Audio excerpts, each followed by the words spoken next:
there was that excitement of doing something that was one of our stories. And the thing that really impressed me was the care and the detail at which all the different departments worked. Everyone went the extra mile, everyone. I remember being fascinated and excited by the reality of the circumstances in which I was working as an actress, because I hadn't experienced that before. And that was wondrous. That was like your world was real. I had to train myself to keep my notes pertinent and short. And that was frustrating. But I, learnt the jargon and was, so much help, fantastic help. And the crews were great. They'd pitch in and, yeah, if we were chasing the clock, they'd go for it. They had really good high production values, and we had a reasonable amount of time in which we were directing the eps. The actors loved it. They really loved it because you could push, and as the audience got more and more used to the style of the show, you could push those characters so that they were kind of almost bridging between three-dimensional and two-dimensional. It was a great genre, and I think both Rosemary and Janice really got it. They could point the finger, but they could keep the characters credible. I'd never met Billy T. I actually didn't know that much about him. I'm a reader rather than a screen watcher, I guess. And I went in and met Bill.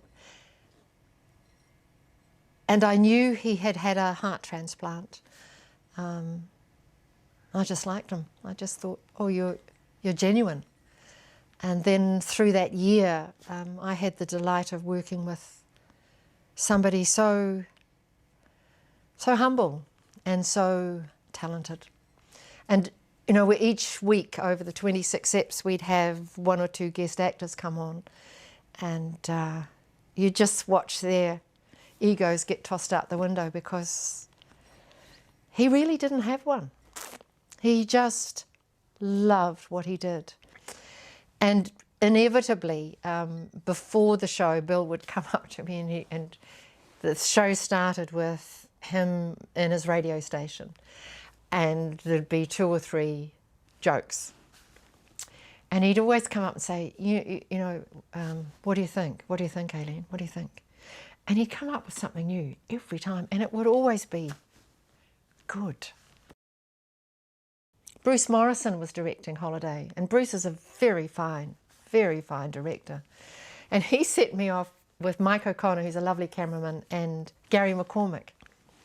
And I think it must have been hell for Gary, just hell, because I was used to script and tightness and detail, and I'd driven down to see Gary do a show so I could get a feel for where he was coming from, and he was very polite, and he did everything I asked him to do. But I think he really wondered why, because his forte is busking, his forte is off the cuff, and yeah, once we had the shots, he was able to do a bit of that. But I was probably the worst possible director that he could have had. And I just enjoyed him immensely, but, had him up at 5 in the morning so that we could climb the hill, and I'd arranged a pipe to come through the mist, and there was Gary, bleary-eyed, wondering what he was doing there. I did them with Brian Edwards and Judy Cullingham, and the impact they had was absolutely extraordinary, and we loved doing them. Really loved doing them. We used to have 100 people in the audience, and they were all there because of their own personal situations. And we'd have things like, we had a guy who had a reputation, I think his forte was driving up to an ATM machine and pulling it out of the wall and taking the proceeds. And he was sitting next to one of the CEOs of several boards. Well, those two guys, you could not shut them up. They talked and they talked and they talked. I mean, how wonderful. So much in common. I think the heart of that documentary was inviting Witi to reflect on where he was at in his life and in his writing. Yeah. So we went to Menton, and I remember at that interview in Menton, he talked about Nights in the Gardens of Spain. And Witi talked with great heart. And then another point in the interview was when we were in Gisborne and we were out in the back room at his mum and dad's place where I'd stayed. And he talked about his mum. And I remember Mike, the cameraman, the tears were just streaming down his face because such love. Mm. We struck Neil Ihimaera at a time, I'd say, quite a massive turning point in his life. So again, willing to go to those hard places to reflect on what he was doing and what he wanted to do. Yeah. We went with them to New York, and I think we were as nervous as they were as to how they might be received, because you know they had world-class dancers there, and you know when they danced they had a standing ovation, and it was an arrival, and I think in that enabled him to then move on, which he did. That story was told in a a whimsical way to bring it to life, because we were so far away from when it had happened, and we wanted to engage a contemporary audience who could kind of see it for what it was at arm's length. And also the sense of Jim Edwards was, you know, he was a total maverick. And the sense of playing with the the people in power. We wanted to get that across. So yeah.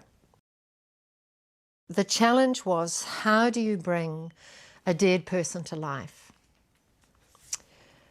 So I came up with the idea of bringing her detective to life and talked to Peter Elliott, who's great to work with as an actor, but he loves research. So I thought, no, he'll get into this. So he did. So we travelled with Peter around New Zealand, and then went to England and went to the haunts that were appropriate to her, worked with her publishers. I suppose it intrigued me because I was able to kind of script it more than normal.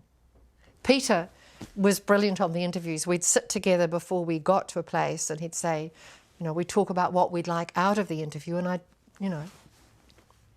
he was great. He was fantastic. And when we started off, we had this really beautiful costume for him with the do you call it a Homburg, the hat? And the Macintosh and the three-piece suit and everything, and the umbrella and the gloves. And I said, you know, you can wear it on the plane if you want to. Oh, no, he wasn't going to do that. He was, no way, no way. Well, look, 2 days into England, I don't think he ever took the costume off. And he looked so at home there, completely normal. I think the thing that underpins everything for me is story, is the power of story to effect change, and the power of it to inspire, and how people that work with story can change history.